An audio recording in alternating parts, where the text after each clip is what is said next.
Hi, everybody. I'm Gene Simmons, and you're not. And you are listening to the #1 Kiss podcast, Shout It Out Loudcast, with Tom and Zeus. But you knew that. Now get out of here. Oh, boy. Here we go. This is Gene Simmons. Put that cookie down, Kiss. Stop pressing the button. Stockbroker Simmons. Star? Paul Stanley. Is that what he does? Stop shouting. Ace Frehley. He's not what you would call a handsome man. Oh, no. Here come the Kiss times. Is that a positive thing? Okay. All right. I'm going to grab me an ice cold mellow yellow. Why do that to the fan? Stop it. Why? Because fuck them. That's what I'm talking about. 617-525-0850. You do? Hey, fucko. Do you like Kiss? Settle down. Hello. Hey, what's up there, Kiss Army? Tom and Zeus, another episode of Shout It Out Loudcast. Episode 342. Doc McGhee. Woohoo! Let's go, baby. All right. Chip Magoo in the house. The critic in the house. Good Lord. Yep. Doc will be on in a little bit.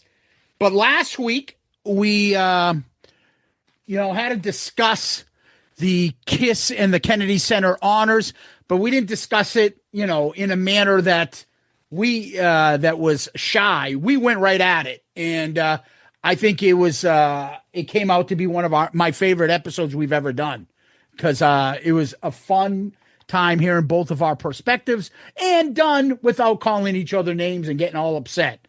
That's right. And I think the people saw that listened to it and appreciated that we could be honest. And we went there. We didn't hide from it. We didn't shy away. We didn't just say, hey, you guys say something. We said what we thought. And we appreciate the awesome feedback we got. We got a ton of them. And because we have Doc coming on, we're going to apologize in advance that we're not going to get to everybody, because we got to get to Doc. And but the feedback was incredible. Incredible. Hey, there's a reason why this is the #1 ranked Kiss podcast. We're probably doing our best that we've ever done, according to statistics. And that's because of you guys. And thank you for the feedback. Thank you for listening. Thank you for being a part of this Loudcast community. And Tom, let's get started. We had a poll that we did last week. And what did we do? Yeah, so just real quick, before we get to the poll, I just want to kind of reiterate what Zeus said. Incredible feedback, great discourse from everybody. People and some not great discourse too. We had some idiots too. Yeah, well, yeah, but I don't care. I'm not giving the microphone to the idiots. My point is that a lot of people had strong opinions, but respectful, strong opinions. There's always going to be idiots out there, and fine. But ultimately, we got a ton of feedback, particularly a ton of emails. Yeah, I'm going to get to a few, but like Zeus said in advance, we have read everything that you've sent us. So it was not futile with you sending your emails, but a lot of them were very passionate, descriptive, and some of them were a little bit longer than normal just because of the topic. So we want to acknowledge those emails and let you know that we got them, we read them, and we appreciate them, but we can't get to them all because feedback will end up being the whole episode, and we have Doc McGhee on. So that being said, let's get to our Twitter poll. So, of course, we talked about the Kennedy Center honors that Kiss will be a part of.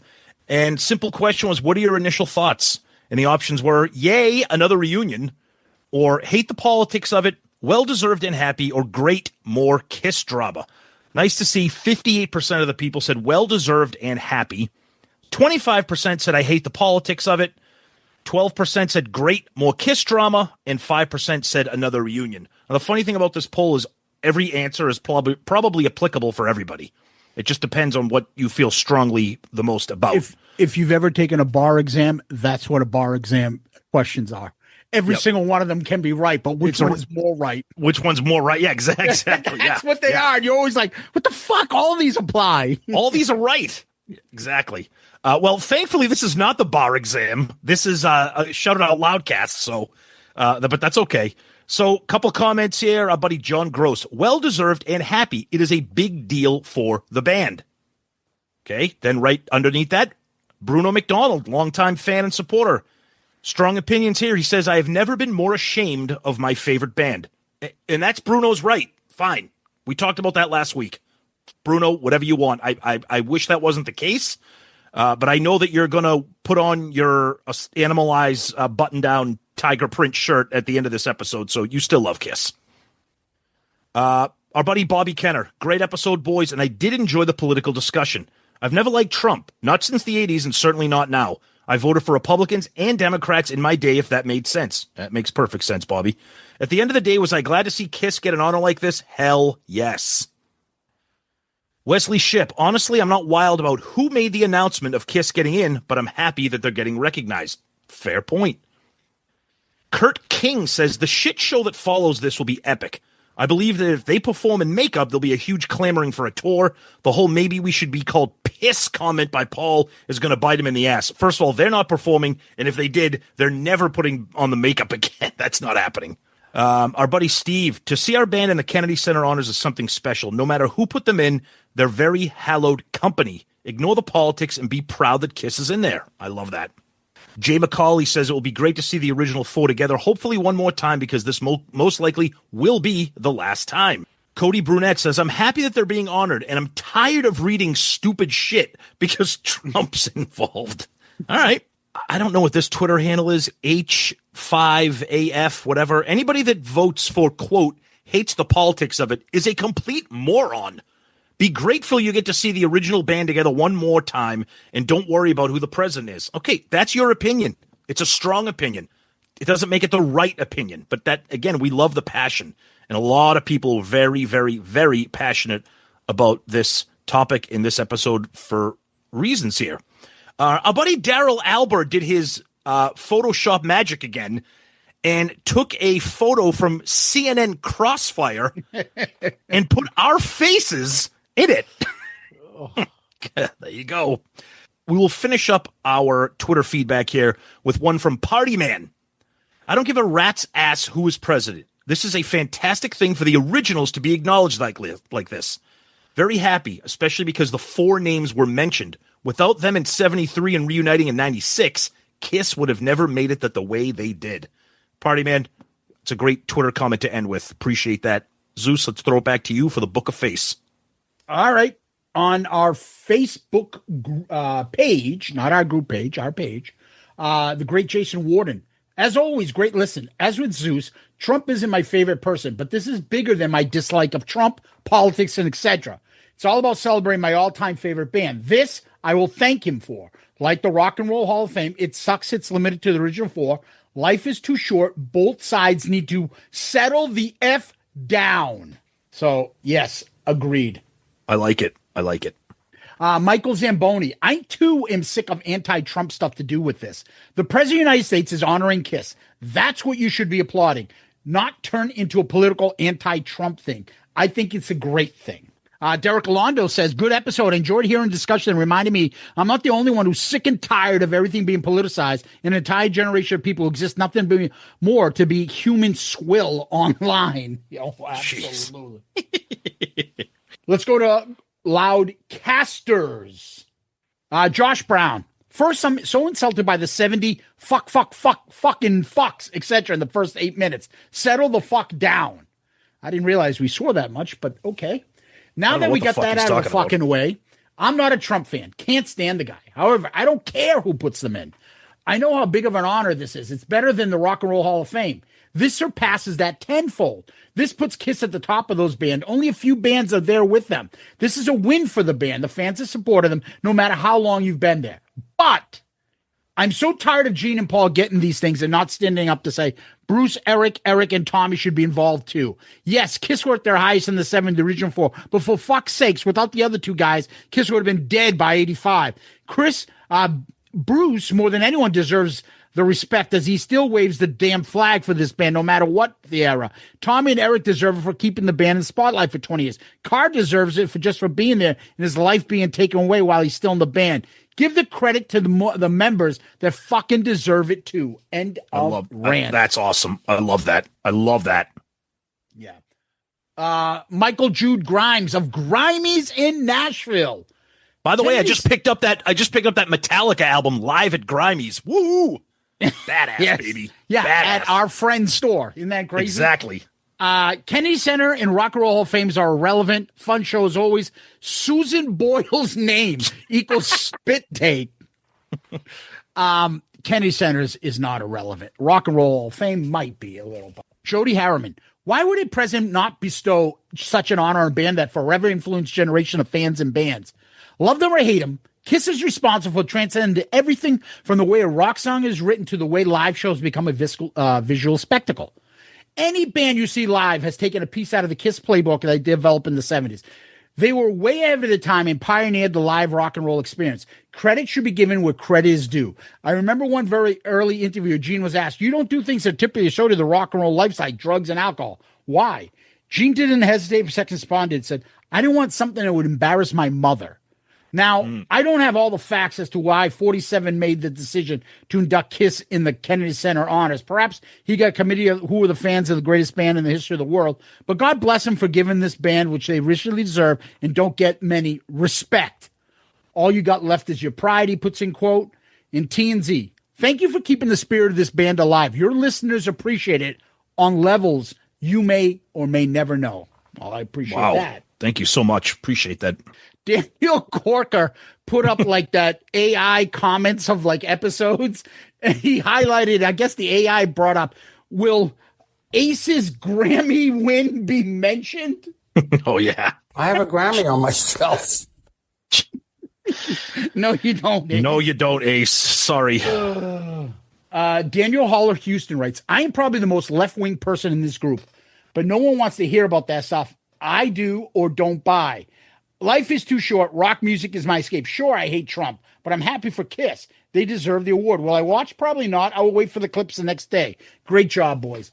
Hey, you know what you did? You didn't tell everybody else they're fucking idiots or assholes for not boycotting. And you didn't turn in your Kiss card. No, of course. And you know what? If you don't want to watch, you don't have to, because we'll just do an episode on it anyways. And then you got this fucking idiot who I don't think I've never seen him before, never listens probably. He put a Trump thing in. Like meme, a day in the life of a radical leftist, and somebody in a fucking room. It's just Trump. Like, dude, I saw if that's what you got from listening, you have fucking problems. And I just told him. So this is the funny exchange. I said, "You're proving the point of the episode." Yeah, and he exactly. writes back, "Why do trans men get so upset?" That's his comeback. That, like, what kind of a conversation you're dealing with an idiot? So like, That guy clearly like, at that point you're like, what the fuck am I wasting my time? This is the problem with the internet. It lets people like that get online. And then Daniel Corker also adds, "This is great. I found a Kiss group that's really going to be fun. Fuck this band. This band sucks." Best 5 minutes into a rant episode ever. Yeah, that poor guy's probably already left the group. Hey guys, fellow Kiss fans, how are you? What do you guys think? This band sucks. Oh, God. Chuck Hoskins. As a Republican and a Kiss tard, I thought Tom and Zeus delivered the perfect episode. As a Kiss fan, I'm happy for them, whoever president may be. Also, Travis Tritt rules, Zeus. Yeah, he does, and he's fucking out there. Out there. Travis. Frank Anzalone, you guys fucking nailed it on that episode. Beck's explanation of not letting politics get in the way of what you enjoy in life. No bullshit. No tap dancing around it. Bottom line, Kennedy Center is a massive father, whether you like Trump or not.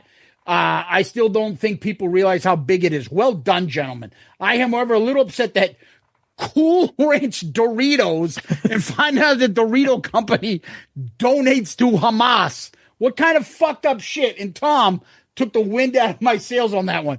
I'm hoping you get that he was joking with that, please. Well, it's funny because Michael Galante, who's commented similar too, and I know Mike's a great guy. We met him in New York City. I know where he stands politically, but he made a he's like, God, I can't believe I got to stop eating Cool Ranch Doritos because they donate to Hamas. Yeah, it's just.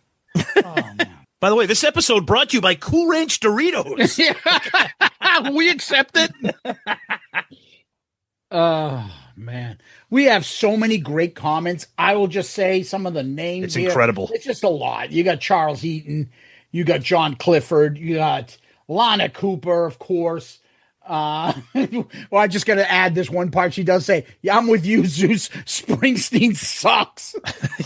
Well, wait, Lana, you're with both of us. Yeah. He sucks. Gordon Duncan, Mike Throne, the great and incredible John Whiteman. Yeah.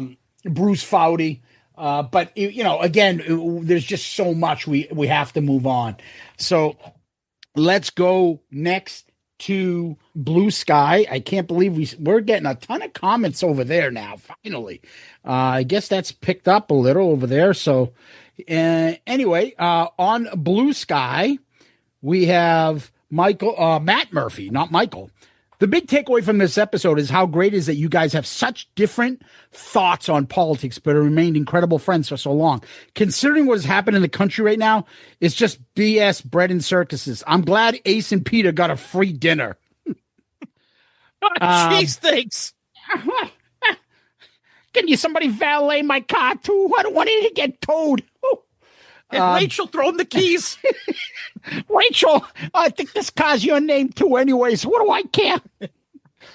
Beach Boys are the GOAT. Totally agree with Zeus on Trump and on the fact that, hell yes, Kiss should accept this honor. Wobbly Magoo, thankfully, U.S. politics isn't my problem, so I can stay out of that. But I just feel a bit like my band is being used as a punchline in the shitpost and fuck you to the art establishment. I'm not sure I'm okay with that. Thankfully, history books will only record the honor and the fuckery we've forgotten. Got a point there. Okay. Let's get a couple quick comments in on YouTube. Somebody named, I'm not even going to say his name because he's a fucking idiot. Okay. Says, never knew this show suffered from extreme TDS, but I guess that makes sense. Like, this is the kind of nonsense. Did you listen to the show? Thank you. Oh, because we didn't blow Trump for 2 hours? We have, I don't know, somebody named Mariner Griffey. I guess that means, what's his name? Ken Griffey. Ken Griffey? Okay. You must be a Trump ball licker if that's what you heard. I wish they attacked him. They discussed without insulting, something your cultish ass would never understand. Dear God. Yeah. It's not derived. See, this is when it gets stupid. And then he's calling Trump a pedophile or something like that. Like, I don't know. And then finally, Chris Flood. I don't know why I think this is one of the most entertaining shows you ever did. I hate politicians and award shows and hot weather. Still wish the Dudley boys could pile driver Paul through his new fancy eating table that no one comes close to you. No one comes close to you in Kiss World. Chris, you're awesome. We appreciate that. I think you're one of the fucking best out there for us and appreciate you flying the Loudcast flag, man. Tom, to you. Absolutely. Yeah, let's take a look at the Spotify comments. We always remind people that you can now comment directly on Spotify, and of course, they're part of our comments. So we got one here from our buddy Rick Rarer. He says, Trump only included the original 4 because he's not a fan of Vinnie Vincent. Okay.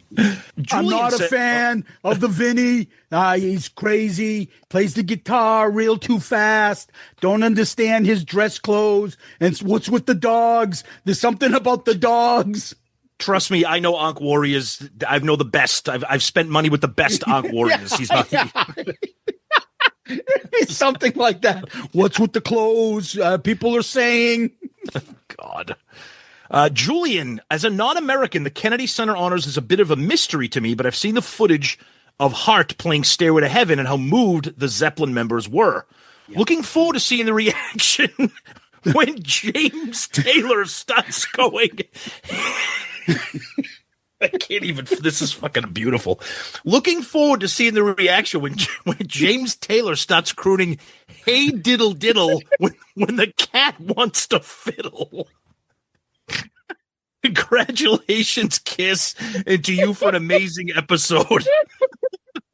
I'm picturing like 80-year-old James Taylor pulling out his acoustic guitar. Hey diddle diddle. And Paul's be like, I wrote that? Matthew Tyler, Zeus, our liberal king. Ooh. I would absolutely listen to a political podcast hosted by Zeus. All right. Yeah. Well, you never know. We'll lose half of our audience too. Playlist Addict says, being from Canada, I don't place much importance on the Kennedy Center honors, but I am disappointed that Paul and Jean felt the need to accept. I get it. It's yet another bit of self-congratulatory promotion and puts them back in the zeitgeist, or at least the current pop culture conversation. But why? I associate the current administration to Kid Rock and the Village People, not Kiss. Okay. All right, let's take a look at what we got this week on Instagram here. A ton of comments, as always. Our buddy Junior Vintage, a band that has been in the music business 50 plus years and really took the concert and merchandise experiences for fans to another level. Faced many businesses up and down, especially in the early 80s when they were almost dead, influenced a generation of musicians with their songs, had a bass player who immigrated to the U.S. and couldn't speak a lick of English and accomplished the American dream. Congratulations from a Canadian resident on this honor. T&Z, well done on giving all sides a voice here in the comments. Okay. Thank you for that, my friend. Jamnik Network says, so if Kiss accepts from a Republican president, it's bad. If they accept from a Democrat president, it's bad. I take it as it's being given by the office of the president, which is more powerful, more respected than whoever occupies the office. So Kiss should definitely accept the great honor. I don't know what to say other than that is a theory out there that people think. Yes, oh, I love Trump. This is great. I hate Biden. This is bad. Blah, blah, blah. I don't know. Whatever. I agree with you. Who cares who the fucking president is? And just as I say that, you got this guy, Waka Jawa, whatever. Poison apple. Kiss shouldn't accept it. I mean, really, people, this is what we're going to do right now? Whatever. Dave Rockstar, thanks, guys, for explaining the awards for your international listeners like myself and many others, as I didn't know much about them. Screw the Kiss haters. Many of them live such sad, pathetic, useless lives anyways, and are jealous or frustrated because they have achieved very little. So raise your glasses. Okay, I like that one. And that's what we got for Instagram, and we got some emails here. We got a ton of amazing emails. I'm just going to read a few here. Most of them are pretty long because a lot of people had some strong comments here. Our buddy Kyle Schneider. Tom and Zeus, this is an episode of mammoth proportions. It's great that you two are lifelong friends and can see past the dire political climate we are all living in and still be friends. It's a great example. I wish more people were built that way, myself included. The current political climate is so divisive that if you meet someone and realize their political persuasion doesn't align to yours, many times you will be like, nope, not friends. Tom, my friend, you have comment of the week. You said, quote, Paul just called his therapist for an emergency session. And I spit out my morning coffee and burst out laughing. Thank you for that. Tom and Zeus, your podcast is literally the last place I have in my life that is without political rants of pontification. So I was disappointed that this week episode is exactly that. However, I totally understand. This is a relevant topic which must be discussed. I am a federal government employee working in the intelligence community for over 20 years. Kyle, I'm very similar. I'm not federal, but same. Politics is an inescapable daily part of my life. Mine too. Hence the love I have for this podcast that has absolutely nothing to do with my professional life. For me, I struggle with this Kennedy Center honor bestowed on the band. I struggle between the love I have for this band against the person who is a, whatever word he wrote here, good. That being said, I will likely tape the show and only watch the live performances, obviously speaking of the Kennedy Center honors. Speaking of which, who do you think will perform? Given the political climate, there may be some artists that may perform but are unwilling due to the current administration. This sounds like a future episode. Great Can I say stuff. something? Absolutely, of course, it's your show too. I thought you were done, but finish the comment now. No, that's the end of the email. Okay. Honestly, who gives a fuck who might perform? I don't want to do an episode on that. To me, that's a fucking boring topic. No. We're not going to do an episode who might perform. We'll probably do a critique episode after the event and be like, Jesus Christ, I can't believe they had the Offspring play. Sorry, I know you like that. Discuss something 4 months in advance about who might do something. Yeah, we don't do that. It's all moot anyways because no one's going to fucking half the people are going to pick aren't going to fucking do it because who's president. So yeah, it's a third rail for a lot of these people. But why even debate it? It's just like I don't give a fuck. I agree. Boring. It's a boring subject matter. I agree. I'm sorry. Oh, don't be sorry. Our buddy Adam Nierenberg, he starts off his email by saying, in the back of the book segment, if you get that, you get that. For the last 15 years, I have seen people's political identity permeate into every aspect of their lives, to the point of destroying lifelong friendships or even turning on things that give them pleasure. The question becomes, how can people be so obtuse? And this applies to people on both sides. As Kiss fans, our first reaction to the news should have been, fuck yeah. Instead, we hear cries of boycott and other ridiculous shit. Look at this award, and all Kiss fans should be dancing in the streets and shouting vindication for this honor. To politicize this means that you don't see the bigger picture here. Don't get your hopes too high for anything musical from Kiss. I think the pre-ceremony event is going to be some sort of tribute to the military, which Gene and Paul have been staunch supporters of for decades. As an aside, I would personally like to see Paul sing music from the Phantom of the Opera as a tribute to the other honoree, Michael Crawford, who originated the role on Broadway. If you were to do a political show, I would definitely listen. Thanks, Adam. Well, Adam, thank you. Love you, brother. Again, some of these emails, we got one here from Logan Mounts, our great friend James Campion, passionate email here. Lee Bruton, RJ Jordan, Scott Greer, just some incredible emails here. And of course, how can I forget James's new book that's going to be coming out here about Prince? My God, if you haven't read any of James's books, I know you've read the Kiss book, you know that this Prince book is going to be amazing. We're going to read it. We're going to have him on here to talk about it. So please check that out. Follow him on social media. He's doing some great updates on that. We got an email here from John Matola. Tom and Zeus, I just listened to your episode, and I got to say, it took some balls to go there. Talking politics, especially in a fan-driven space like this, is risky. Mention the wrong name, say the wrong thing, and you're instantly divisive or worse. Well, John, as an aside, we don't give a fuck. That's why we did what we did. We're not here to be safe. If people don't like what we're saying, they can go elsewhere where it's safe. But I appreciate your sentiment. He says, the way you handled it was smart. You didn't come off as preachy or emotional. You kept a level head, laid out the facts, shared your emotions, and kept it moving. It felt more like you were observing what happened, not trying to tell people what to think. Well, we would never do that. That's rare, and honestly, it made the whole conversation easier to listen, even if someone doesn't fully agree. Here's where I might push back a little, though. I get not understanding why someone would, quote, turn in their Kiss card over the band accepting an award from Trump. But for people in marginalized communities or even people who just strongly oppose what that movement represents, it can feel personal. For me, I still love early Kiss, the 80s, Revenge, all of it. That's not changing. But if someone chooses to stop buying merch or supporting anything new from the band as a quiet form of protest, that's valid too. It doesn't mean they're canceling the past. It just means they've drawn their line. At any rate, I think you handled the episode well. You didn't dance around it, and you didn't make it about scoring points. You were honest, and that always lands better than just being safe. John, appreciate the sentiments. You get that. And I'm going to push back a little bit, too. If you're going to stop buying Kiss albums because of this, that to me doesn't make much sense. That's just me. I'm not a Joe Biden supporter at all. I don't agree with him or his policies. But if he was handing this award to Paul and Gene, I would not celebrate it because I disagree with Biden's policies. That's just me. Zeus. I'm going to jump on that. So please. My point is, please, if you're doing that about Kiss getting this award, holy fuck. What else are you doing it about? You're going to do this about there's so many things. Unfortunately, again, I don't want to turn this into fucking Hannity and Combs. No, go ahead. Everything is politicized now. So everything. You're not going to get Papa John's pizza? Oh, I'm not going to go with Chick-fil-A because they do this. I'm not going to go to Hobby Lobby. I'm not going to get Bud Lights. What the fuck is your life then?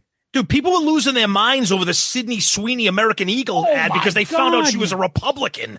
What are you fucking, it's just that's like, what insane. Are we doing? I'm not going to buy American Eagle jeans because Sydney Sweeney is the spokesmodel and she's a Republican. Certain things, I get it.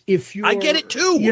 LGBTQ and someone is doing a policy on this and somebody's, some company just specifically goes out of the way to fucking sponsor that and that affects you personally, I get that. But just to say, oh, Sydney Sweeney's a Republican, so therefore she represents all that shit, and that represents all those people, therefore I can't watch her movies. Like, what are we doing? It's the same thing. Scorecard at home and I can't watch this, I can't eat this, I can't go to this place for vacation, I can't do this. Dude, you're laughing about that. There are people out there with fucking scorecards. Of course there are. That's You'd be like, insane. oh my God, you can't drive a Ford. Didn't you hear their newest commercial? They have a song from XYZ band and they support whatever. Be like, dude, if you are, slow down. I get it. Again, if Kiss came out and did what, look, I love Rage Against the Machine. I love Tom Morello. I can't fucking stand him and his big mouth. He just put out some CD called Fuck Ice or whatever. Dude, that's fucking dopey, but God bless you, freedom of speech. I'm still going to listen to my Rage Against the Machine albums because I love them. Anyways, Just whatever. I understand the passion, but let's. All right, let's wrap this up and get the doc. And here we go. We're going to finish up feedback here with an email from Suzanne Donovan. Yes, a female. Dear Tom and Zeus, love your podcast. My husband and I listen to it every week. We met you in New York City at the last Kiss show at Madison Square Garden. You guys are super cool, and it was great meeting you in person. Well, thank you, Susan and Mr. Donovan. Your discussion during last week's episode was fantastic about Kiss being selected to receive the Kennedy Center honors in December. It's a shame how some fans are unable to separate politics from entertainment and simply appreciate that Kiss when even selected at all. Even with you guys having a completely opposite political stance, you still managed to speak like adults with one another. You both recognize that what is important is the band and not the person who made the announcement. I mean, seriously, 4 original band members will be getting together under one roof. That in itself is pretty freaking amazing. If Kiss can manage to play nice together and recognize the significance of being selected, then I think any bickering fan should try and do the same. It would be nice if said fans can learn from you two that it is possible to put political differences aside and celebrate the band itself. Thank you for always excellent episodes. You guys are smart and funny and so great at what you do. Sincerely, Suzanne Donovan. Well, Suzanne, once again, you get it. And we appreciate the kind words and the sentiment that you get us and that you appreciate our episode last week, because that was a passionate discourse by the both of us. But Suzanne, thank you so much. And for that, my friend, you and your husband are comment of the week. Good answer. Good answer. I know what you think. We're going to be watching you. So thank you for that. And when she sent the picture, I was like, I know exactly where they were. I know exactly when that happened. And exactly that question is what I was thinking about when I asked Doc a question coming up. Yep. So save that. It's apropos that this question just came in from this person. So thank you for that. Really. Yep. So great stuff. Let's go and thank our Patreon family next, as we normally do, because they deserve it. They are a big part of the success of Shout It Out Loudcast and why we continue to be the #1 Kiss podcast out there by far, and get guests like Doc McGhee on this week. And it's because of our Patreon family. Now we have a new Patreon member to thank. He's a Catman member. And it's the love child of Lemmy and Richie Blackmore. It's Lemmy Blackmore comes in. That is the greatest. So Lemmy Blackmore, thank you for joining and becoming a member of our Patreon family. Patreon is where you can join and contribute to the show in a monetary fashion. There's one of 4 different tiers, the lowest being a $3 tier. Poor Peter. I'm going to change all the fucking tiers. Let's make the demon tier the $3 tier. Yeah, crickets. You're going to fuck up everybody that's already a patron. They'll be considered now. The Catman will be the highest tier. We're not doing that. Okay. Well, anyways, thank you so much, Lemmy, for joining the Patreon family. 4 different tiers. You pick one. You get different perks coming in, and you can get one of like polls. You can be part of video chats. You can get some of our merch. You get involvement in the show. ARC pick coming up this month. Join now so you can be a part of that. And so many more things. But Patreon has been there helping us tremendously. And if you want to join Patreon, you can go to patreon.com, Patreon the app, and look for creators, Shout It Out Loudcast. Or the best way is go right to our awesome website, shoutitoutloudcast.com. Go to him. You sign up right there and become part of the Patreon family. Thank you, and thank you, Lemmy You guys are the best. Love you guys. The Patreons are so awesome here. Whether you're brand new like Lemmy Blackmore or you've been there since day one or somewhere in between, love you guys. Thank you so much. Please join the party. Click on the link on our website, shoutouts.loudcast.com. Download the app, search for us. Do what Lemmy did and join the family. Thank you. Tom, we're going to go over to Kissworld, and I got a couple things to say in the news this week. Yeah, they want me to go to Vegas. Fuck that, I ain't going. So Ace comes out and says that he was invited to the Vegas thing and that he's not going to go. Okay. Semantically speaking, maybe he's technically correct. We did confirm with Doc. You'll hear that part of the interview. Yeah, Ace was asked. Did he say, no, I'm not going? We don't know that, but let's be serious about why he probably said no. He didn't get enough money. Why would Ace be like, hey, Ace, would love for you to come to Vegas for this big event. Nah, I'm all set. He's not going to do that unless he doesn't get enough money. Because he's a big star. And I have over 2,000 comments on YouTube. Jesus Christ. Oh, man. And then our buddy Vinny Cusano celebrated a birthday, and he's got an event coming up again. I don't even remember if we mentioned it before. Let's see if it happens. I don't know. He's going to appear, sign autographs or something. Yeah, I don't know. He's very excited about that, the chiller event. I don't know. I want to know who's managing his Facebook page because it ain't him. Well, anybody wants to go see him, they're able to go. Go ahead, man. Yeah. Oh, God, please don't do this. Paul doesn't want you to do it, but I don't know. It's up to you guys. One other thing that dropped today, today's Thursday, the 21st, on kissonline.com, they're dropping mystery items. And you can buy a mystery hoodie bundle, a mystery t-shirt bundle, a mystery collectible bundle, a mystery this, that, and the other thing. They're all like 50, 60% off. I got to give them credit. It's a creative way to get rid of shit. Hey, I just spent $60 on an animalized fucking animal print hoodie and a fucking picture of Gene and Ace from the fucking Tears Are Falling video with Gene and his Bozo the Clown hairdo receding hairline picture. But it's so funny because they dramatize it so much. It's like, join Kiss Army VIP now to get early access to the mystery items. And there's like a countdown. Like, oh my God, there's only 5 hours left to get the mystery hoodie. Oh, it's just. That's bad. That's bad. But other than that, nothing. That's it.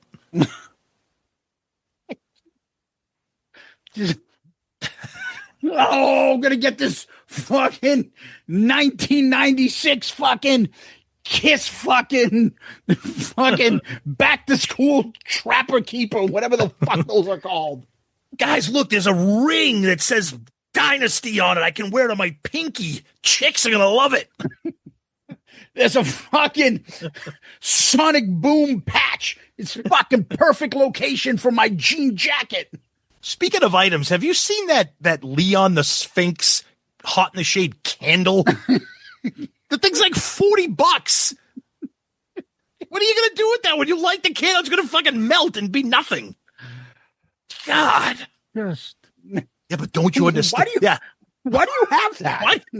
You see, if they wanted to make that creative, they should have made it so when you light the candle and it melts, there's like a picture of like Paul's head under it or something. Like Paul in his thong underwear and the fucking Crazy Nights thing. Or the scent should be of like fart spray. What about a picture of me? Even though I'm not on the album, it'd be pretty cool to have my face. Oh, it looks like it's melted anyway. It's like, oh, pew. Oh, God. Terrible. All right, so people that are tuning in for the Doc interview the first time and be like, where the fuck's the interview? Oh, fucking 40 minutes in. I haven't heard shit. These guys are a pain in the ass. First-time listeners. Anyway, Tom, let's take our quick little break. Stop. Don't talk anymore.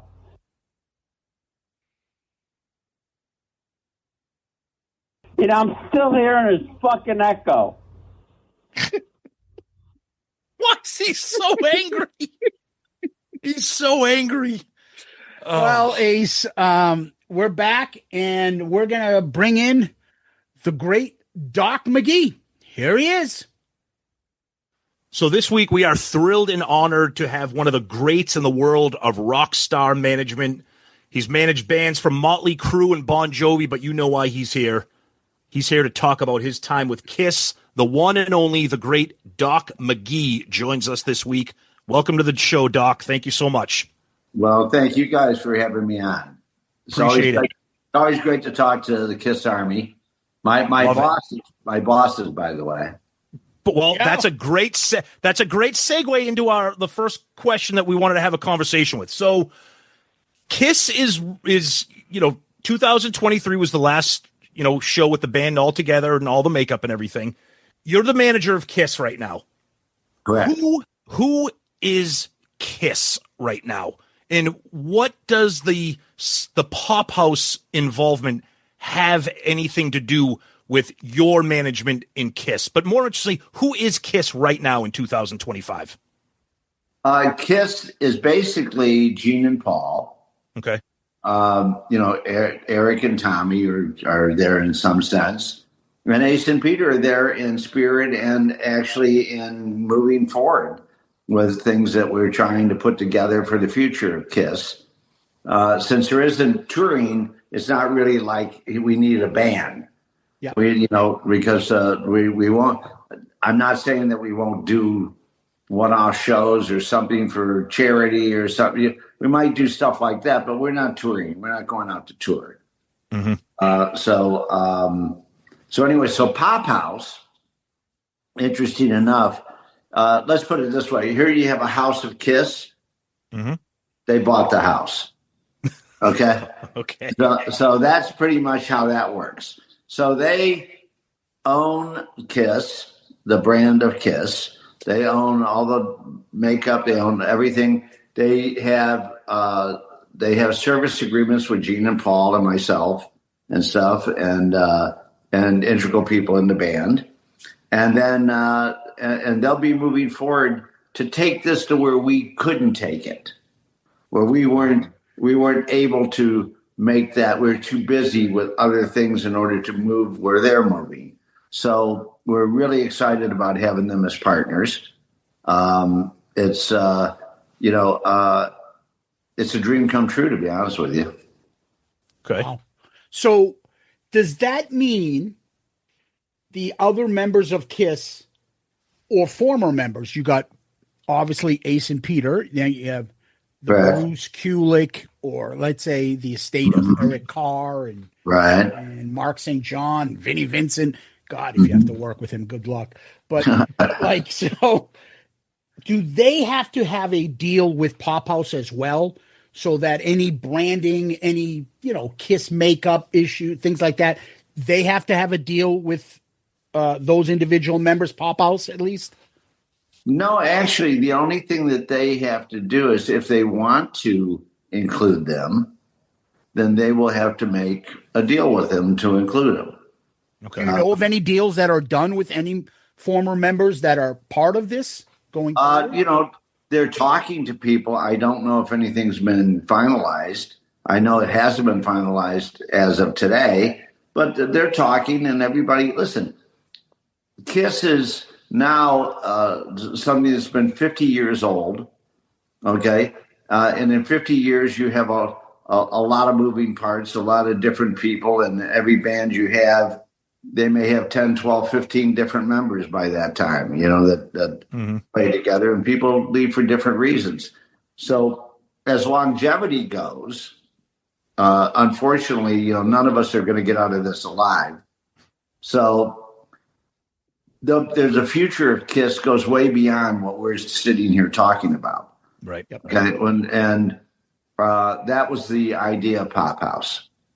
Okay. Gotcha. It was to take this and to where you, of all the works that you guys have done over the years, okay, can actually catapult into forever. This could, these type of things can be moving on. Your podcast, your things that can happen can go beyond you. can be handed down to your family, whatever you want to do. You know what I mean? It's the same way with us. Yep. So it gives us the opportunity to have a partner that is, because it's a company and it's a big company and will change hands and people and everything else.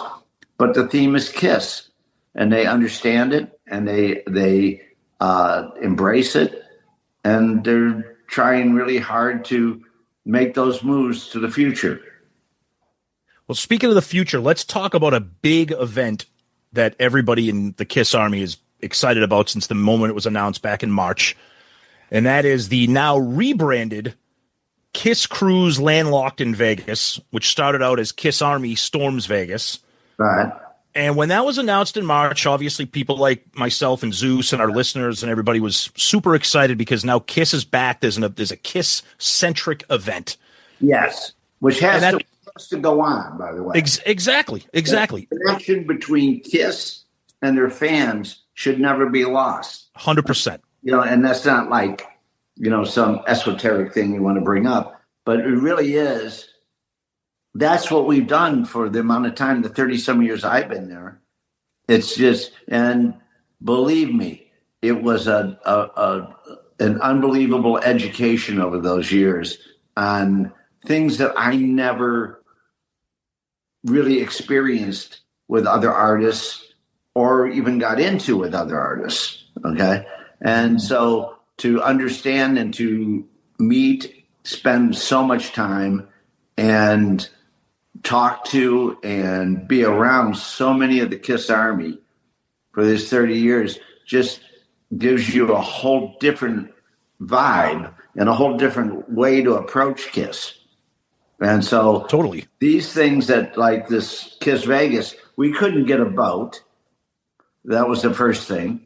We couldn't get a boat. We wanted, after the Pop House thing, they said, what do you think is important?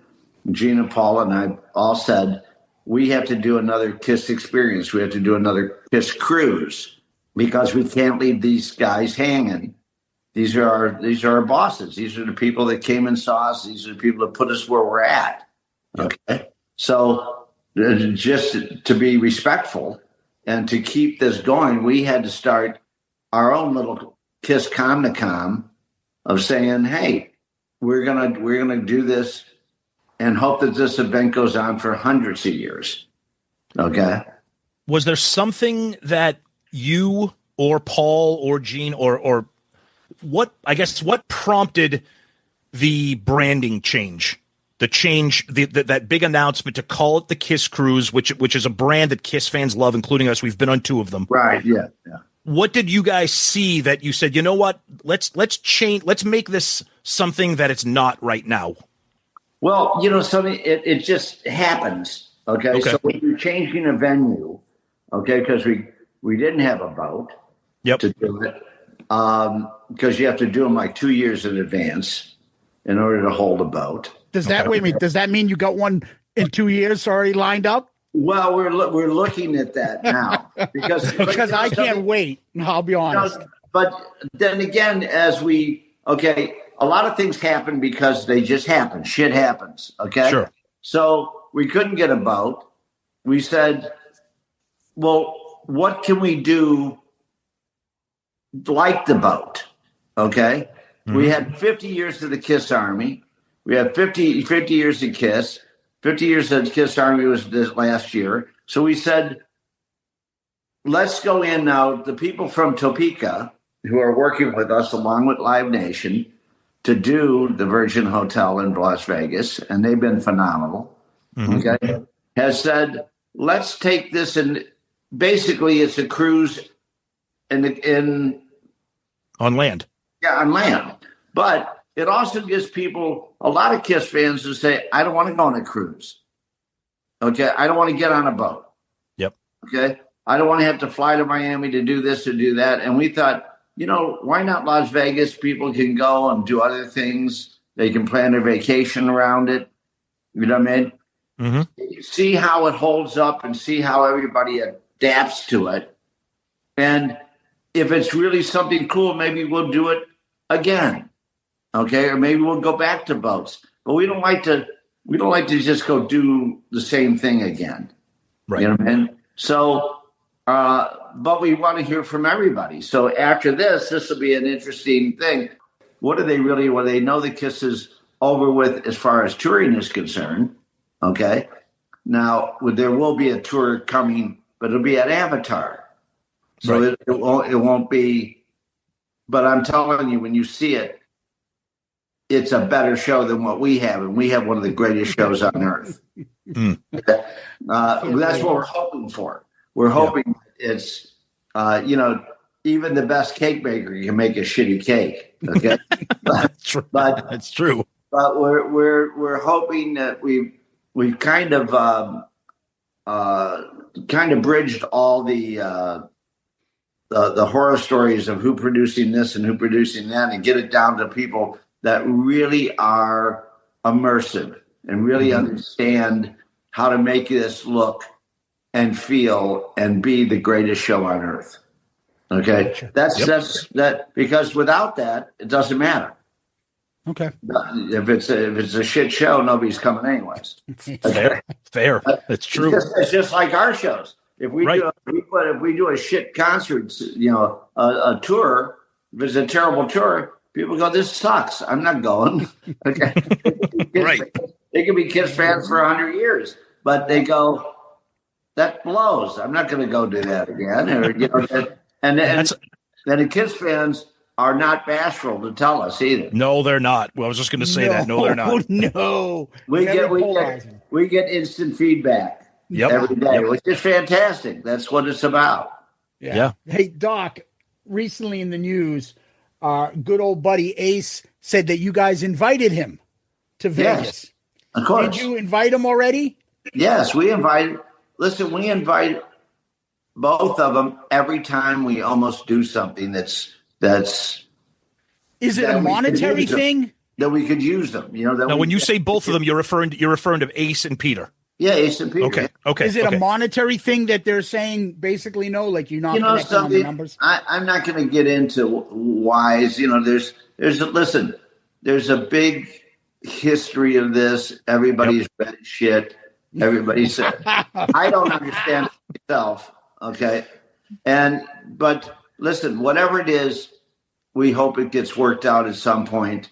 And at least in the Avatar world, they can live together as one. Yes. Well, it's funny because Ace has this knack of being like, "Oh yeah, they invited me to that. There's no way I'm going to go to that event." Right. And we're like, "Well, Ace, yes, you would, but there's something that's we see sometimes his demands and stuff. They've paid me $2 million. I'm going to show up." Right. Yeah, okay. You can dig up Elvis from the grave. He'll show up for $2 million for one night. Again, everybody that does something like this or that works with people, they have their own perception of what, I always say the mind's a fucked up thing. Okay. Because everybody believes their own shit, including myself. Okay. Yeah. So, it is what it is. It's kind of like there's a reason why somebody does stuff. Mm-hmm. And they have a good reason, and other people say that's not a good reason, but hey, to them it is. Yeah. Is it you guys, Paul, Gene, and yourself saying to Ace, come join us for this? Or is it a Pop House thing? Like, meaning Pop House has to invite us. It's all of us. It's everybody. Listen, this is history. This is the history of Kiss. Sure. Okay. Kiss would not have ever been formed or done as well as it did without those four guys. Mm-hmm. Okay. I think that, the sum is bigger than the parts. Yep. And always has been. And so you always want to, no matter who it is, you want to go back to the beginning, or you want to go back to how this started, even though you could never do that again. Right. Okay. And so, when things slip away and people get divorced, they get this, they get that, they break up, they don't talk to each other. Kids don't talk to your parents for 20 fucking years for some reason. You know what I mean? But they have some justifiable, thought in your mind of why they did it. So listen, I think that these guys talk to each other. They're talking to each other now. Good. It's good. So one big issue, Doc. So it's been almost, I can't believe it, but it's been almost 6 months since the announcement of the Vegas event. Yes. And we know all the artists that have been signed on. Bruce is going to play and Tommy's going to play. The big thing that everybody is wondering, where is Eric Singer? Right. Is he going to be part of this? Because as of right now, there's no drummer. So everybody's like, okay, well, Kiss is doing all these. They're going to do a show. They're going to do this and that, and there's no drummer. And where is Eric? What can you shed any light on Eric's status in general and specifically with Vegas?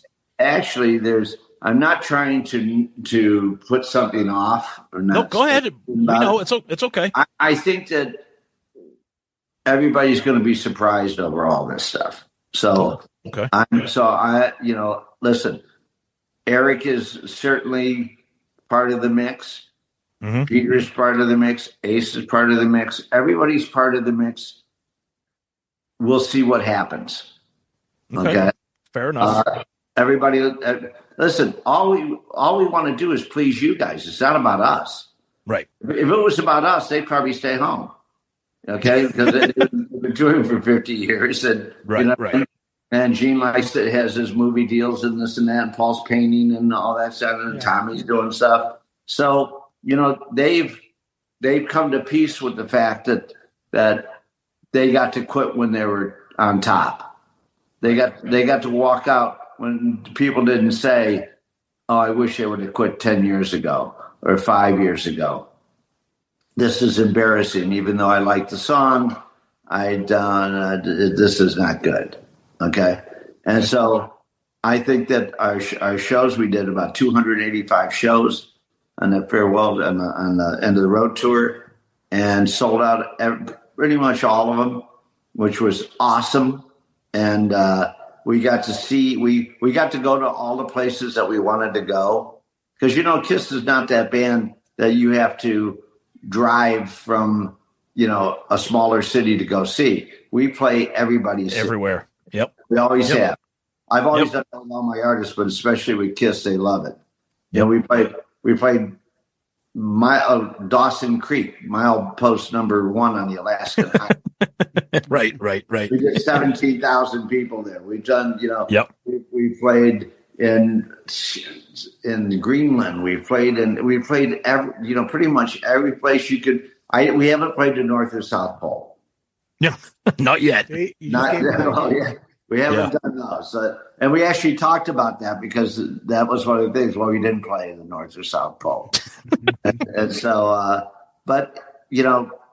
again, it's these events that are coming up are important to the legacy of Kiss, and should be embraced by everybody that was involved. And I hope that all comes together. We're certainly trying to do what we can to make it happen. Sure. That's for sure. Because we want the best experience for you guys. When you get to, this isn't a monetary thing for us. We sold a brand. This isn't a money grab in any sense. A lot of us are doing all this for free, which we are. So this is just an extension of what we want to do, where we want to take this. And I hope that in 26 and 27, that Kiss will be bigger than it's ever been. I hope so too. I think that there'll be a lot of opportunities for the Kiss Army to be part of all of it. You guys have been a big part of it yourself, and just spreading the word and keeping people in contact with each other. It's very tribal. Kiss is very tribal. Yeah, we love talking about Kiss, Doc, let me tell you, but it's one of those things that we said it on the show many times. Star Wars fans, wrestling fans, and Kiss fans. The best and the worst.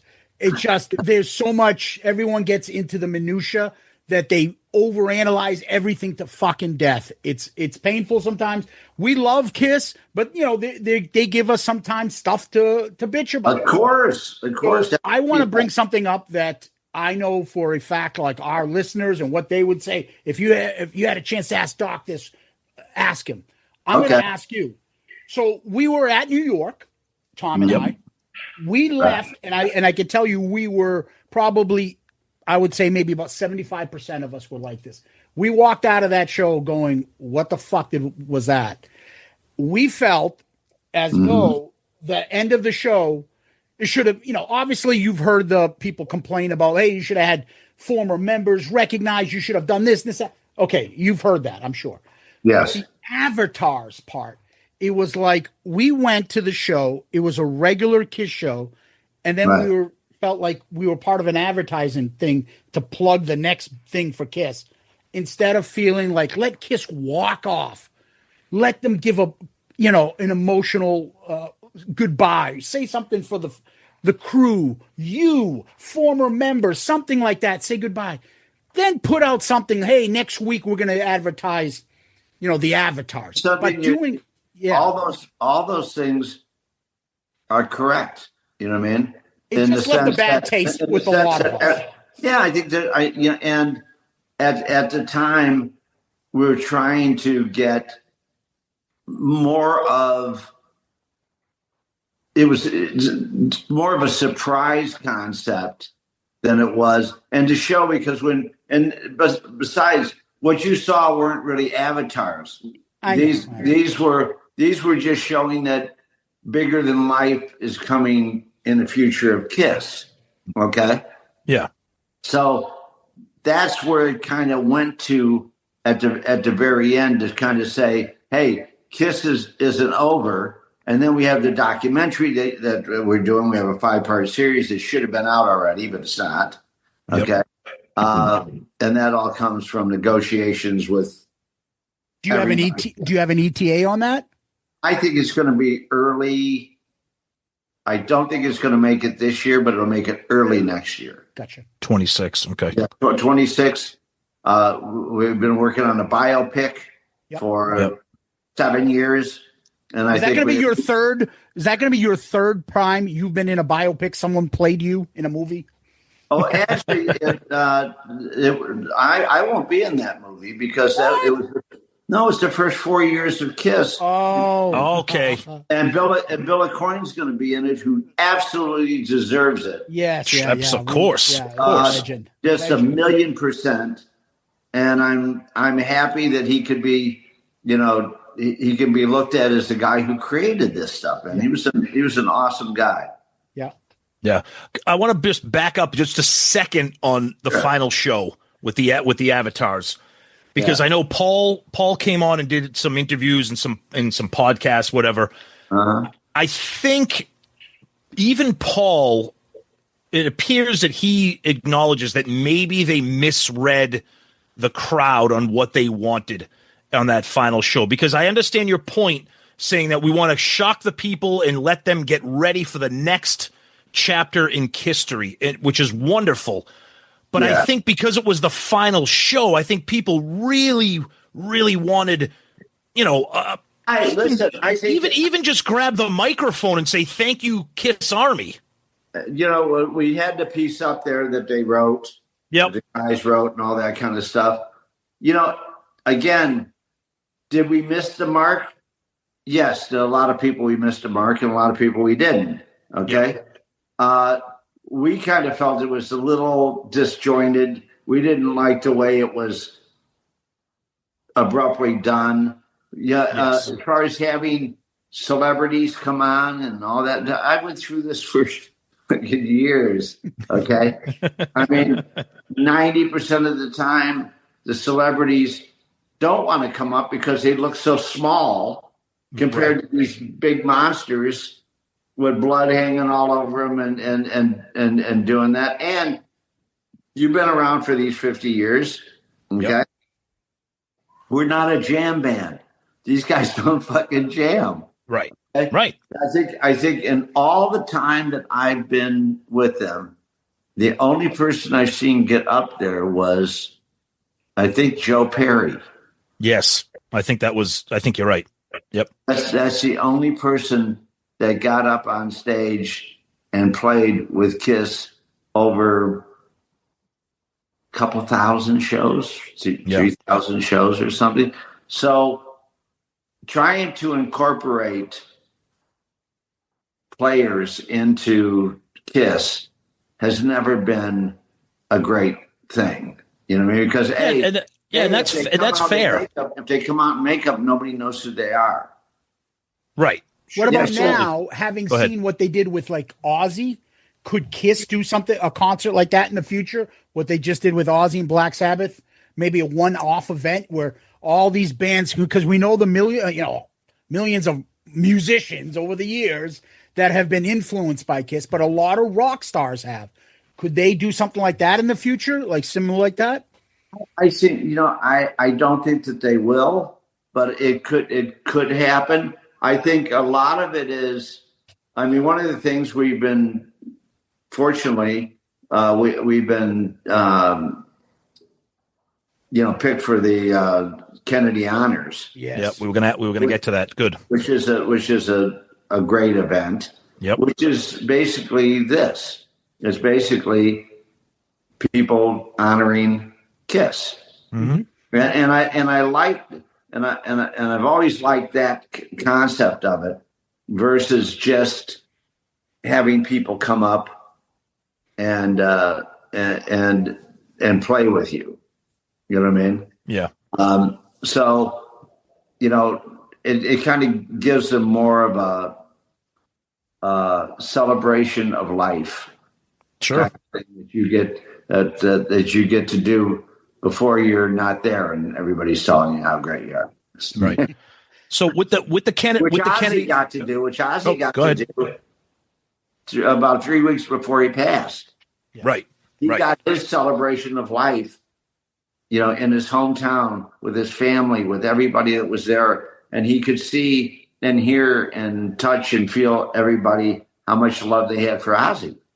Yeah, we just want the band to feel that too. Like we want Kiss to feel that too, and get that send off before they wrap it up officially, and it's too late. While we still have them all here on Earth.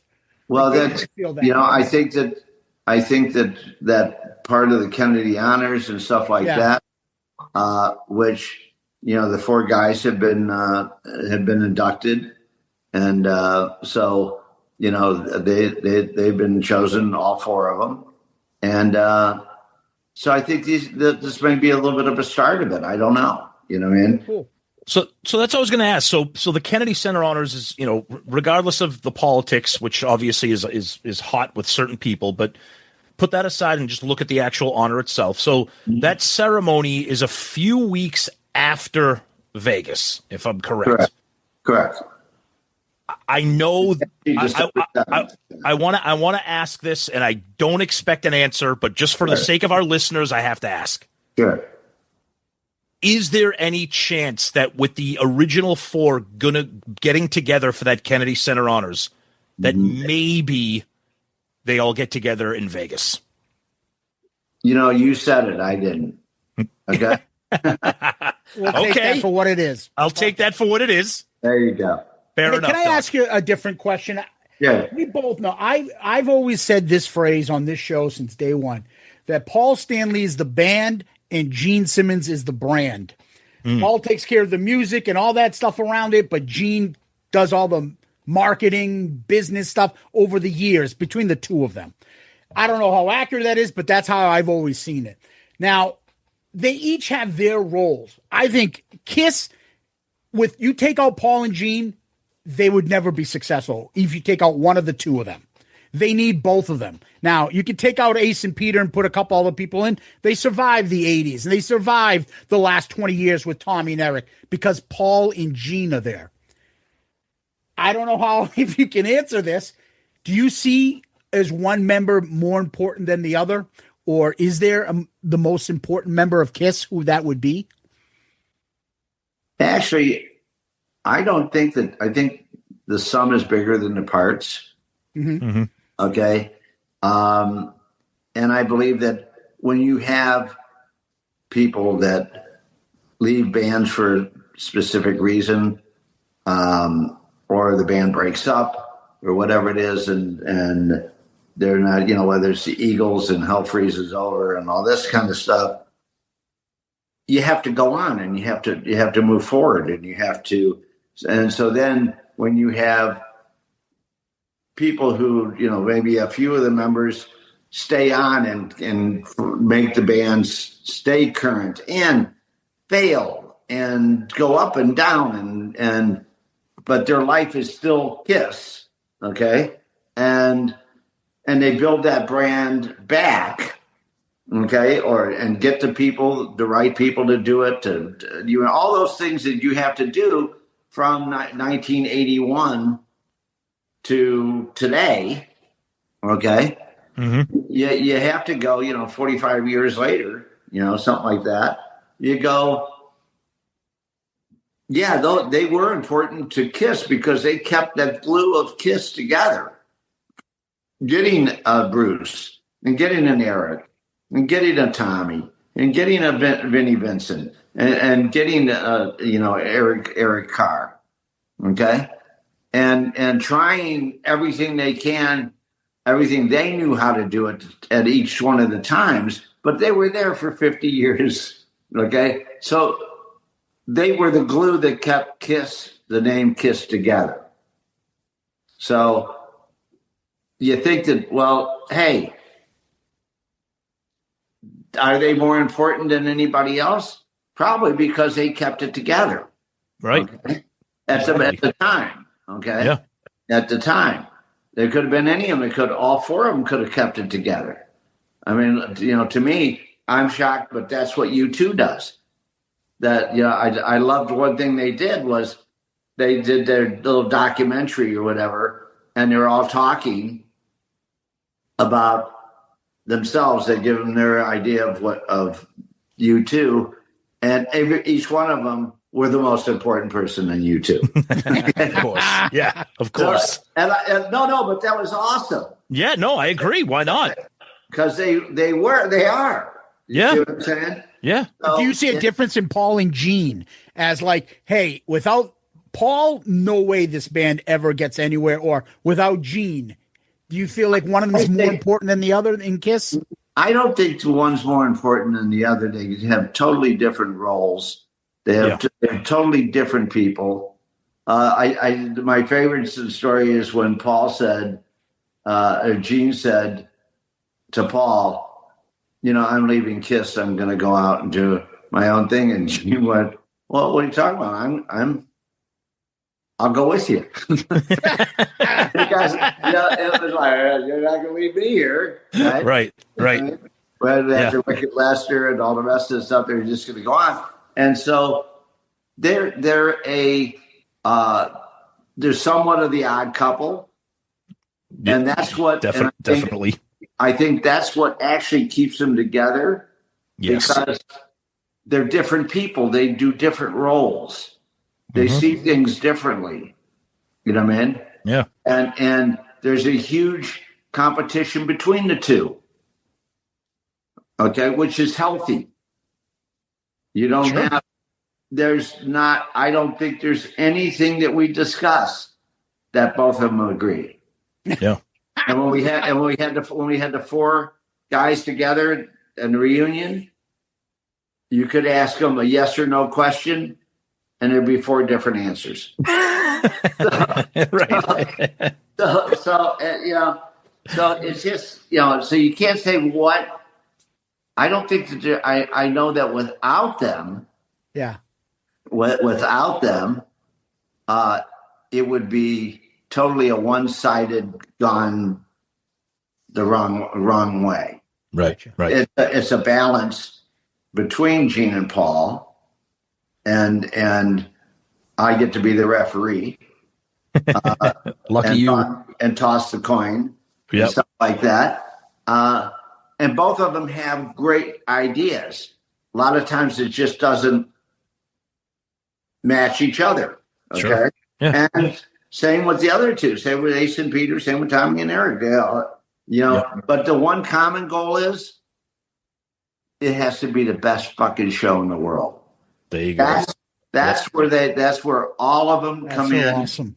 and look and say, I've been with bands I managed James Brown, Isaac Hayes, everybody in the fucking world, right?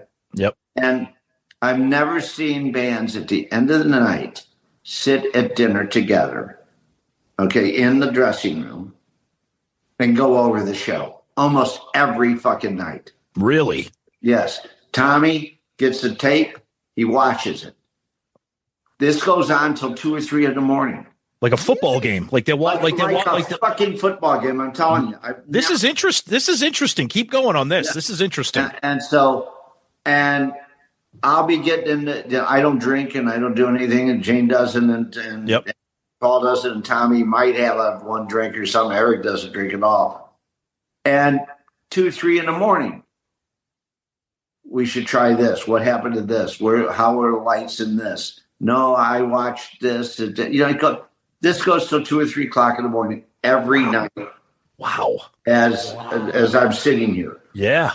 Every time, and then the next day we're in the dressing room with different members of the crew to say, hey, we want to change this. We want to get this tighter. This is what happened here. You know what I mean? And we bring them into the dressing room and we have a meeting and they talk and it's very, very productive.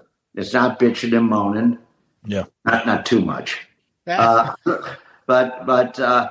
because they understand, and I'll tell you why they understand this. I believe that why they understand this more so than ever before is from the time that I got there and everything else, and we started all these meet and greets and talking with the fans and doing Q&As and really spending time with the fans around the world. They owe it to the fans. They go, hey, we owe it to these people to give them the best fucking show. We're spending the money. We're doing everything nobody said. Actually, they're the last people that would say, what are we spending?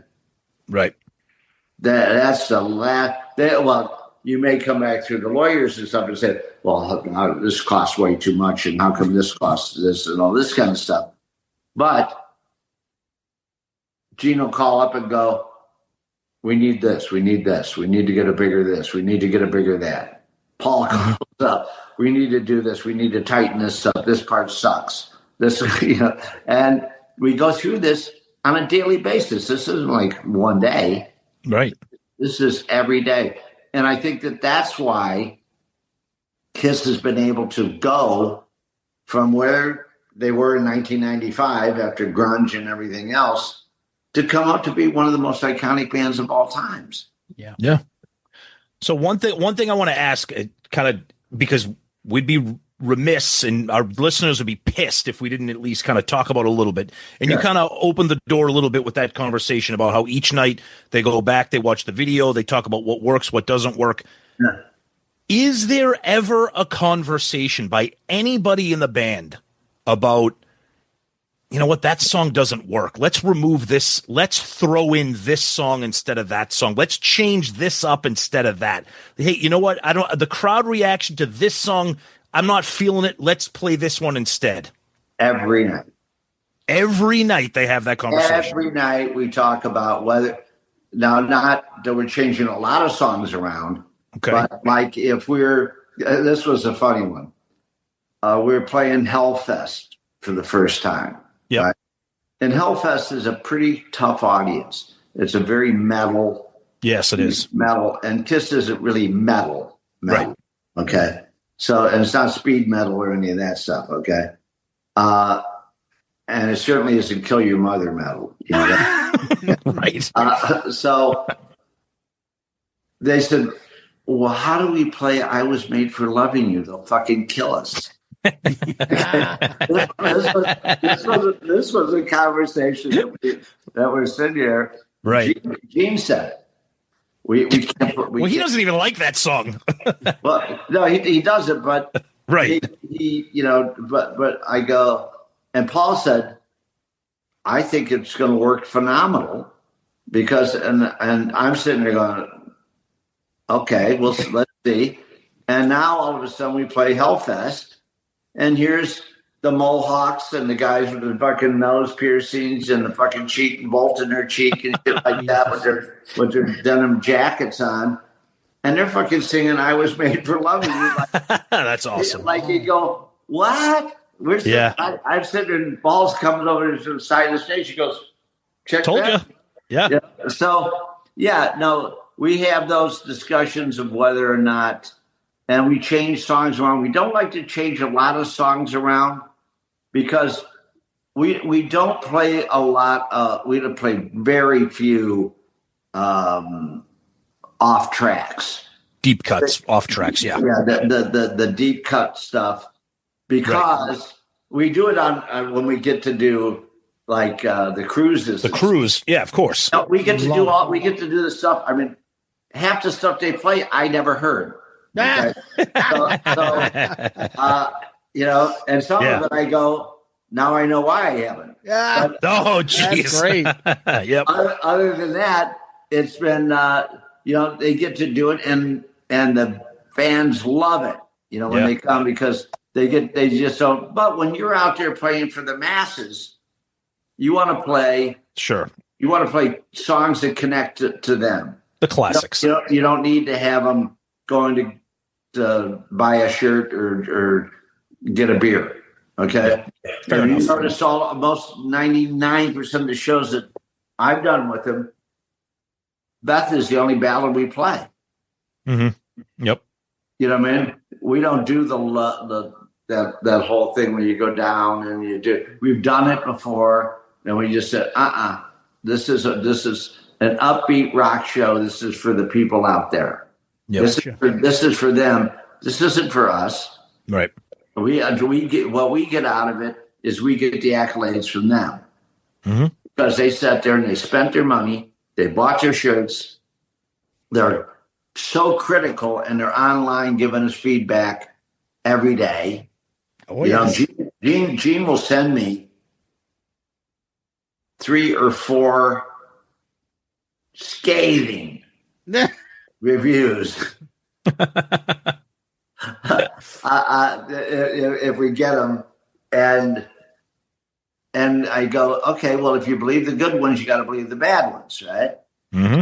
So let's look at the bad ones and see how much validity there is to it, and see what we can do to help overcome that. You know what I mean? Sure. Nice. And not that listen, some people will they complain if they hung them with a new rope. You know what I mean? I know. Good one. Yes. So there's nothing you can do with some of those people, but most of them, they want the best too. That's it. Not only do they go to a concert, okay, which people go to every day. There's so many shows and everything else. They wear the flag. Okay? Yep. Our fans wear the flag. And when they wear the flag, man, that's so important to us to keep that honesty, transparency, and the WWE outing of Gene and everybody. That's right. That's awesome. Yeah. That's awesome. Now, I got a question for you. Because the last couple times I heard you, I think I remember you even on the cruise when you talked for a little bit. You've had some up and down experiences, both with Ace and Peter. Sure. With them possibly getting back together, at least for the Kennedy Center Honors with the guys, and maybe Vegas, who knows? Is your relationship decent enough that you can get through, like you guys you can work yourself with Peter and Ace? Because I know there was some friction there.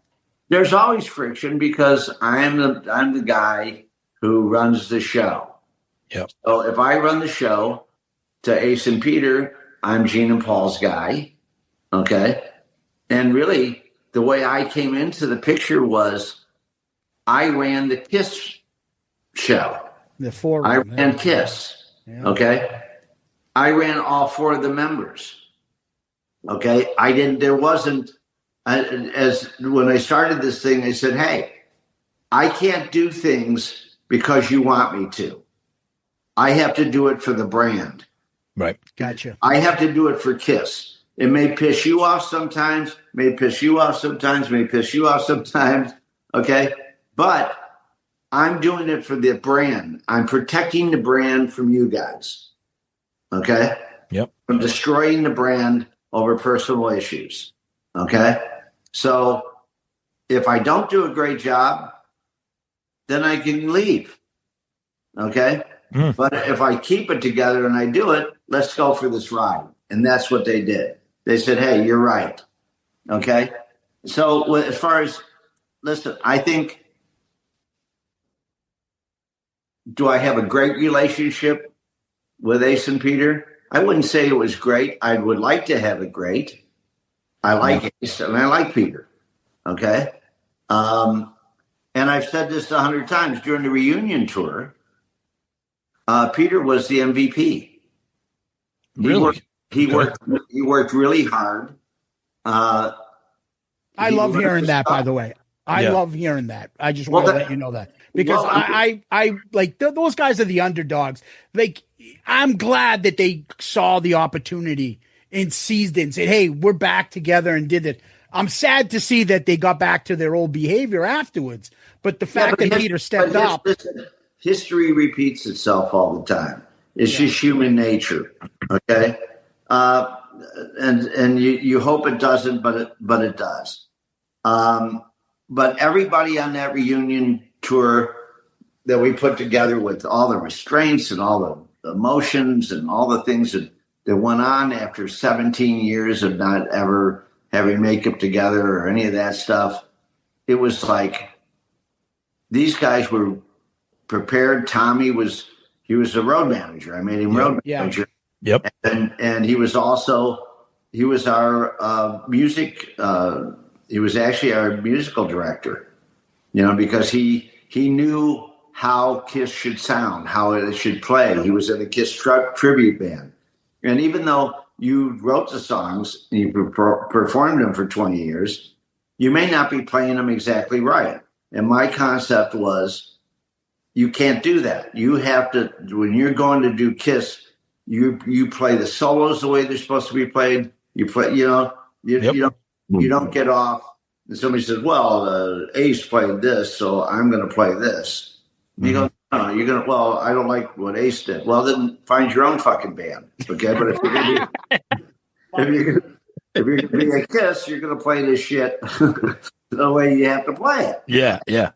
And you're going to have to learn it. So then Tommy became a very integral, strong part of the musical side. Yep. Okay.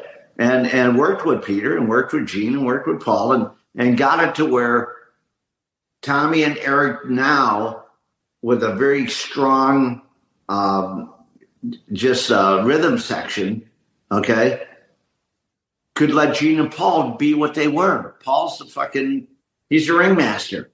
Yep. Okay, Gene's the demon. You know what I mean?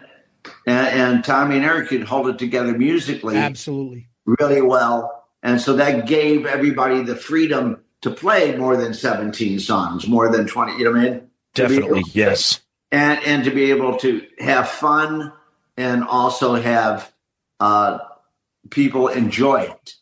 Yep. And enjoy the show. So that was that part of it. You know what I mean? Yep. So on the, the reunion tour was phenomenal. Yes, it was. Yes, it was. Yeah. And I thought it was, there wasn't anything we did wrong on that. I have to say, and we don't mind saying, listen, we take ownership in our shit. Okay. When I do something wrong, I go ahead. That was me. Because that's part of our team is you take ownership. You don't blame. It's not the blame game. Right. No, if there's a Kiss Hall of Fame, you would be in it just for doing what you did for the reunion tour. Even if you just sat there and just left after the reunion tour, you would be in there because I thought that was done perfectly. And I love how the story goes that you're like Kiss was thinking small and you're like, fuck no. Tiger Stadium. Do this on the Intrepid. We're going to be at Tiger Stadium. Yep. Love the boldness of it. And this wouldn't have happened if you didn't put your finger in there and get involved. And kudos to you because you have all the Kiss Army's respect for what you did just for even that. Never mind the last 20 or something odd years you've been with them. But it's just kudos to you for that part of it because you're right. It went perfect. Yeah. Yeah. And you have to remember, you have two guys that are so protective of the brand that they allow me to do this. Yep. Yeah. Yep. Okay. That's a very, very important part of this to be able to say, I always say to people in my business or whatever, when I bring in people, I want to be the dumbest guy in the room. I don't want to be the smartest guy in the room. Thank you. I say something similar to that. I do it. I do it consistently. I want the brightest people around me to make the best decisions I can make, because I can make decisions whether they're, and hopefully they're good. Most of them have been great. And hey, listen, that's how you learn. You fail. Yeah. Okay. If Doc, you don't fail, you're not trying. No, that's 100%. Doc, I got one final question from me. And I want to thank you for your time that you've given us so far. It's been amazing. But I just want to, my final question is about the thing that brings all the KISS people together, and that is the music. Okay. For all this stuff that we talk about, which everybody loves because we love to break it down. But one thing that I know the KISS fans love is the Off the Soundboard series, the surprises that those are when they're released. The box sets, of course, the anticipation for the Alive box set that's coming out. Eddie Kramer was in an interview not long ago saying that he's been working on some things, getting ready for that. KISS fans obviously love to buy music, whether it's remastered things, box sets, picture disc collectors, whatever. Is this something that we can rely on for the foreseeable future? These box sets, these off the soundboards, these compilations, these special edition type things. Can KISS fans, music fans, is this something that we can rely on for the foreseeable future? Well, even when it goes corporate, which is kind of more corporate than us, we've never, ever not allowed people to be able to buy shit. Okay. So there's always box sets. There's always to go on. We love the picture books. Look, just what History 1 and 2, right? Oh yeah. And stuff like that. I think those things are so important. The coffee table book by Mark Weiss, the coffee table book. There's so many different things that come out there and you guys have been out there buying that shit. Yep. One of the things that I want to celebrate is the collectors of KISS, the people that have spent their life collecting their rooms, their man caves. I see pictures of them. Yep. They send them to me. But one of the things I want to do is to celebrate all these and show people around the world these amazing collections that people have put. I'm sure the wives wanted to kill them. Of course. Money, and also taking half the house and putting KISS shit up. Yeah. And so that's probably a tough one, but that's such an important part of it. So merchandising and things, these are collectibles. Yep. Those four guys started this thing with Bill Aucoin, okay, putting guns in the Love Gun thing, doing those things to set us up to do greatness in the future. And we never want that to go away. Never want it to go away. Thank God. So last one for me, Doc, I know I've heard you say in plenty of interviews where you talk about, like, you look at the crowd's reaction so more so than, like, why, if I'm going to sign a band, whether I like the band, that's not the reason why you want to manage them. You want to see if they go over on the fans and a crowd. And that being said, you've had to have listened to enough KISS music and shit that you know some of this shit inside out. Do you have personally a favorite KISS song and why? Oh my God. People have asked me that about all my acts. Yeah. At some point. There's songs I can't get out of my head. Okay. Like God Gave Rock and Roll. I can't get that out of my head a lot of times. Okay. That's and that kind of sums it up to me. There's I believe it was on Monster, what is it? Was it Monster? The Long Way Down? Yep. Yeah. That's on Monster. Yeah. That's a Yeah, song. I think that song's I love that song. It's a good song. I love the musical side of it. It's different than a Kiss, four chords and stuff like that. It's got a lot of time signature stuff on it. And I think that, or I'd have to go with, I think Deuce is just kind of is so, God, I don't even know how to say it. It's that good. That good. I mean, no, I'm just saying that. The opening lyric, how's that? Get up and get your grandma out of here. It's just worth the deuce. You know what I mean? Exactly. I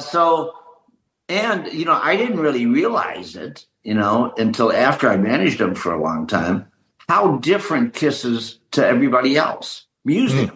Oh, God, yeah. You know what I mean? I'm not talking about the revenge side and all that stuff, okay, where they were kind of going to where, I don't know where the fuck they were going, but they were going somewhere else. But all that stuff, Carnival of Souls and all that stuff, I don't know where that went. But Kiss, and that's what we tried to bring back in Psycho Circus and Monster and stuff, was something that was more Kiss-centric. Right. You know what I mean? And, Welcome to the Show, Yep. And, I mean, the shit that we're doing in 3D and lenticulars and that's Kiss. That's it. Just as the earmark. What's great about Kiss is it's so broad. It's so great. You can do anything. Mm-hmm. That's that is a perfect way to wrap this up. He is the great Doc McGhee. This has been spectacular. I know our listeners are going to love this. Doc, thank you so much for your time, for answering our questions, for just having a great conversation. We couldn't thank you enough. Thank you, Doc. Not a problem. Thank you guys, man. Thank you. And keep up the good work. Thank you. Thank you so much. Tom, that was the great Doc McGhee. Thoughts? Yeah, it was great. We got a chance to ask questions that we wanted to ask, that our listeners wanted to ask about everything from Vegas to Pop House to Eric Singer to merch and the touring and everything. It was great. It was great. It was Doc McGhee. We spent 1 hour with him. We loved it, and I know you guys loved it as well. Yeah, the way I look at it, too, is I think right off the top, you went right at it. Who is Kiss? What is Kiss?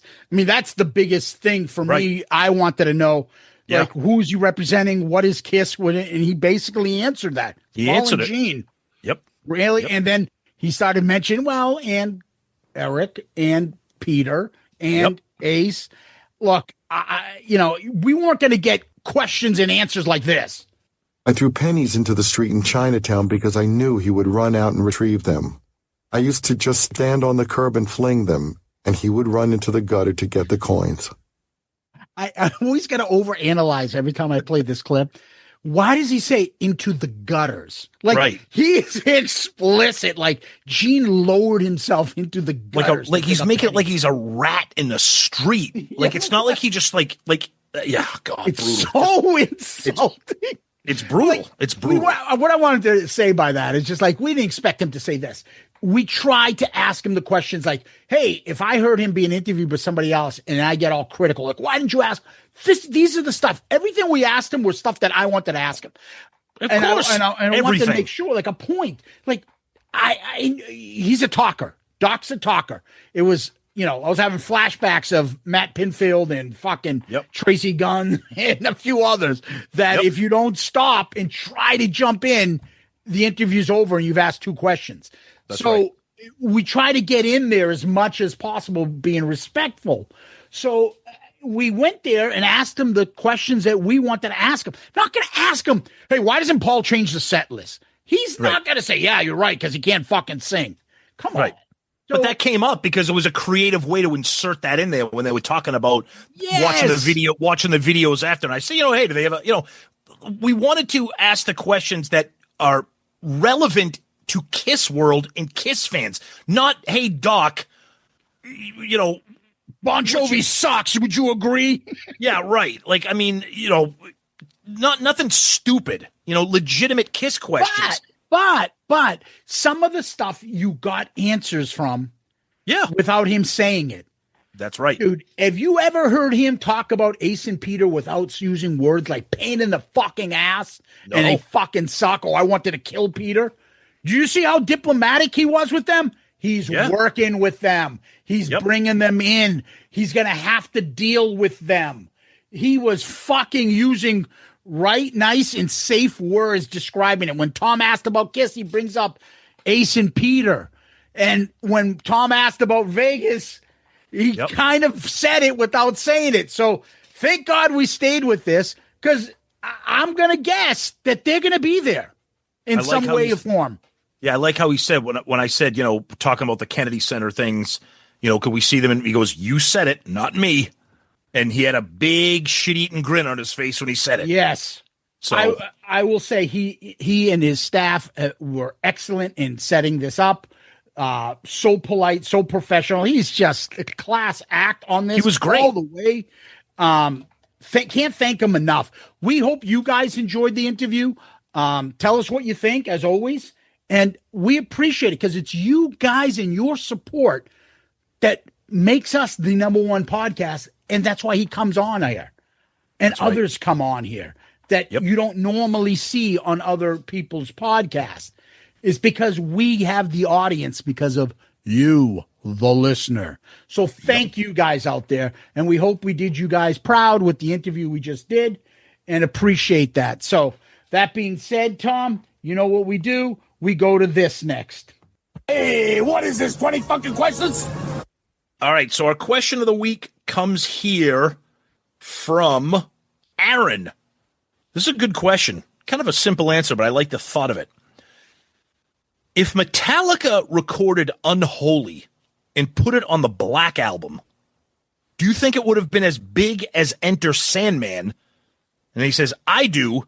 Can you imagine James singing it, Kurt's guitar and Lars on the drum? It would have given it the worldwide credit it deserves. Those albums came out around the same time. I could picture Metallica doing the chorus to that. Unholy. Yeah. I am the ink. Yeah, I think it would work. The only problem I have with it is a lot of those bands, fucking Charlie, if you talk Benante, when you ask him anything Kiss, I don't know that. Dude, it was on the Asylum album. You toured with him on that. Yeah, I don't listen to that. I don't remember. So I feel like Metallica would be like, yeah, Kiss, of course, fucking Up to Love Gun. And then they kind of like, a lot of those artists just kind of ignore the great stuff that came from Kiss afterwards, especially if it's non-makeup. Right. So I think it would work, because I think it's about as heavy as anything they've ever done. And I think that'd be right up Metallica's alley. I think that they do a great cover of it. But I just fear that aspect of it, that it's not respected because it's non-makeup Kiss. But I don't even think he's necessarily talking just a cover. I think he's saying if it was a Metallica song on the Black Album. Yeah, of course it would work. I think it would be great. I think, first of all, I think it would work perfectly, because it is the sound of the Black Album is very unholy-ish, very chord heavy, drum heavy, verse, chorus, verse, guitar solo style. Yeah, it could have worked. I just don't know. I mean, for the stuff that Metallica, James Hetfield singing, I am the incubus, I lay the egg in you. Those aren't lyrics James would write. If he switched up some of the lyrics a little bit, but I think the song itself, the chord patterns and the chorus and everything, of course it would work for Metallica. It'd be great. Lyrically, it'd have to probably switch it up a little bit. I think songs like Watching You, Parasite could be done by Metallica. Yes. Oh, totally. I think War Machine would be fucking awesome by Metallica. Yep. I don't think I Love It Loud, but it's generally those demon type songs. I think they would do an incredible job of a fucking heavy version of God. Nice and heavy. Yep. Yeah. Yep. So, agreed. Great question. Yeah, it is a good one. Thank you, Aaron. Yep. Tom, where can people find us? So always go to our website, shoutoutoutloudcast.com, our refreshed and nice and prettied up website, beautiful and easy to navigate. Right at the top of the website is a link there to buy our book. We're approaching the 1-year anniversary of the #1 Amazon best-selling Kiss book, Raise Your Glasses. If you don't have this yet, I don't know what you're waiting for, but please get yourself a copy. The feedback has been incredible. We're so proud of it. I can't believe a year has already gone by. But the website's got everything there. All of our episodes, you can comment directly on them. We receive those in the form of an email. All of our social media links, Everything is on there. Our email address is shoutitoutloudcast@gmail.com. And, of course, we're on all the social media, Twitter, Facebook, Instagram, YouTube, TikTok, Threads, Blue Sky, blah, blah, blah. Follow us, know us, love us. And the best thing for you to do is to become a member of the Shout It Out Loudcasters Facebook group. That is where everything is happening.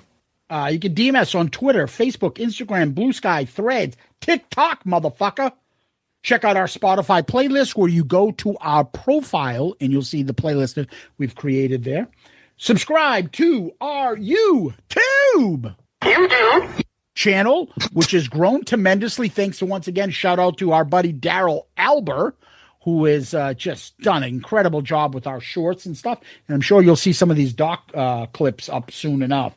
And give us one of those 5-star child reviews on Apple Podcasts, Spotify, on Amazon for our great book, Raise Your Glasses. That helps us a lot. Moves us up. The book is still selling. It's 1 year later. It's still selling. Yep. It's an incredible job. Thank you. It still makes a great gift for that kiss-tard neighbor of yours. Pick it up and stay tuned for book number 2 coming soon to you. Book number 2, Electric Boogaloo. That's what it's going to be called. Exactly. Again, the website, shoutitoutloudcast.com, shoutitoutloudcast.com. We want to end on famous last words. You got any, Tom? Of course. You never stop running around. You pick me up, you could still put me down. You were the girl that nobody could own. Stay for a while. Then you would leave me alone. In honor of Doc, it's a long way down when your ground starts coming. I tried to tell you, but you would not listen. It's a long way when you fall from the top. Yeah. Love it. Doc McGhee, Kiss Army, Loudcasters, Tom, thank you. Doc McGhee, thank you. Amazing, awesome interview. Loudcasters, patrons, everybody, you guys are the best. Zeus is always my friend. Thank you. Peace out, Girl Scout. Hit the music. What I'd like now is for all you fat, out-of-shape, worldwide kiss-tards to keep the noise down while I show your ladies what a real sexy man looks like. Listen, all you people out there sitting on rented furniture, settle down. Cut the music. Anybody seen Richie? Anybody know why Richie did Bobby Lupo?